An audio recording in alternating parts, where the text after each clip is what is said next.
আপনি আমাদেরকে কি বলবেন কোরআন সুন্নায় আদৌ এই বিষয়ে কি কোনো ইঙ্গিত আছে কিনা বা তার কোনো আসলেই কোনো ভিত্তি আছে কিনা ব্ল্যাক ম্যাজিক বা কালো জাদুর বিষয়ে, আর যদি থেকে থাকে তার প্রভাব কতদূর কতটুকু প্রসারী এই বিষয়ে যদি একটু কোরআন সুন্নাহর আলোকে কথা বলতেন শুরুতেই প্লিজ। বিসমিল্লাহ আলহামদুলিল্লাহ ওয়াসসালাতু ওয়াসসালামু আলা রাসূলিল্লাহ ওয়া আলা আলিহি ওয়া সাহবিহি আজমাইন সুম্মা আম্মা বা'দ। আল্লাহ রাব্বুল আলামিনের কাছে প্রথমে আমরা আশ্রয় চেয়ে নিচ্ছি ইন দ্য নেম অফ আল্লাহ। এই অনুষ্ঠানের মধ্য দিয়ে গুরুত্বপূর্ণ একটি বিষয় আজকে জাতিকে জানানোর জন্য আজকে আমরা কথা বলবো ইনশাআল্লাহ। ব্ল্যাক ম্যাজিক, এটি কালো জাদু হিসেবে প্রসিদ্ধ।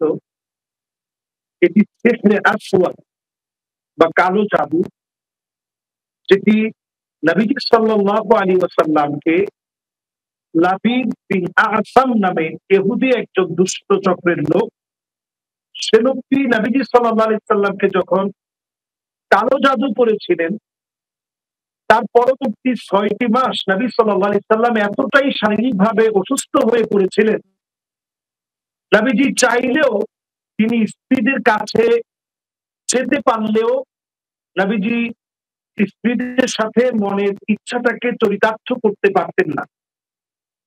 ওহী নাযিলের বিষয়টি যেহেতু আল্লাহ রাব্বুল আলামিন নিজে দায়িত্ব নিয়েছেন, সার্বিকভাবে কোরআন কারীমের নাযিলের বিষয়টাতে কোনো অসুবিধা হয়নি। নবী সাল্লাল্লাহু আলাইহি সাল্লাম মানসিকভাবে এতটাই দুর্বল হয়ে পড়েছিলেন, নবীজি সাল্লাল্লাহু আলাইহি সাল্লাম এই সময়টাতে আম্মা জানদের কাছে যেতে পারতেন না অসুস্থতা জনিত কারণে। তো এটা আমাদের কাছে স্পষ্ট যে ব্ল্যাক ম্যাজিক এটি হওয়াটা খুব স্বাভাবিক বিষয়। নবীজি সাল্লাল্লাহু আলাইহি সাল্লাম এটা থেকে বাঁচলেন কিভাবে, এটি হচ্ছে সবচেয়ে গুরুত্বপূর্ণ বিষয়। এটা থেকে আল্লাহ রাব্বুল আলামিন নবীজি সাল্লাল্লাহু আলাইহি সাল্লাম হেফাজত করেছিলেন যেই আমলটাকে কেন্দ্র করে, সেটি হচ্ছে সূরা ফালাক এবং সূরা নাসের মধ্য দিয়ে তেলাওয়াত করে করে ব্ল্যাক ম্যাজিকের কুপ্রভাব থেকে আল্লাহ তাআলা নবীজিকে হেফাজত করেছিলেন।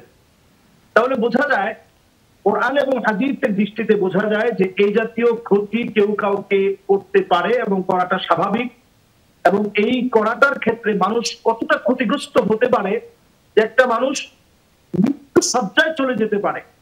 এজন্য অবশ্যই এই জাতীয় কর্মকাণ্ড যারা করবে, ইসলামের দৃষ্টিতে তারা বড় অপরাধী এবং শরীয়তের দৃষ্টিতে তাদের জন্য বিচার হচ্ছে তাদেরকে তরবারি দিয়ে আঘাত করে মৃত্যুদণ্ড প্রাপ্ত আসামি হিসেবে তাদের উপরে মৃত্যুদণ্ডকে কার্যকর করার কথা বলা হয়েছে। তাহলে বোঝা যায় যে এই কালো জাদু যারা করবে, কালো জাদুর কারণে যাদেরকে ক্ষতিগ্রস্ত করা হবে, এটি অত্যন্ত ঘৃণিত কাজ, আরাম কাজ, বড় ধরনের কবিরা গুনাহ। এবং নবী সাল্লাল্লাহু আলাইহি ওয়াসাল্লাম অন্য হাদিসের মধ্যে বলছেন, লাইসা মিন্না মান আতা কাহিনান আও আরাফান ফাসাদ্দাকাহু বিমা ইয়াকুল ফাকাদ কাফারা বিমা উনসিলা আলা মুহাম্মদ সাল্লাল্লাহু আলাইহি ওয়াসাল্লাম। এই জাতীয় কোন ব্যক্তির কাছে গিয়ে কেউ যদি কারো ক্ষতি করার চেষ্টা করে, সে কেমন যেন আল্লাহর নবী মুহাম্মদ সাল্লাল্লাহু আলাইহি ওয়াসাল্লামের উপরে যা অবতীর্ণ হয়েছে কোরআনকে কেমন যেন অস্বীকার করবে।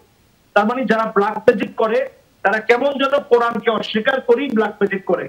যারা এই ব্ল্যাক ম্যাজিক করাতে যায় তারাও কেমন যেন কোরআনকে অস্বীকার করি, তারা যেন ব্ল্যাক ম্যাজিক করাতে যায়। এই জন্য দুইটা থেকেই পারা চাইতে হবে। কেউ ব্ল্যাক ম্যাজিক আমরা করবো না, করাতেও যাব না। চমৎকার করে আপনি বলছিলেন আসলে কোরআন এবং সুন্নাহর আলোকে, বিশেষ করে বিশ্বনবী সাল্লাল্লাহু আলাইহি ওয়াসাল্লামের একেবারে জীবন সায়ান্ন থেকে আপনি সেই গল্প তুলে ধরলেন কিভাবে আল্লাহ রাসূল সাল্লাল্লাহু আলাইহি ওয়াসাল্লামকে ব্ল্যাক ম্যাজিক করা হয়েছিল এবং তিনি কিভাবে পরিত্রাণ পেয়ে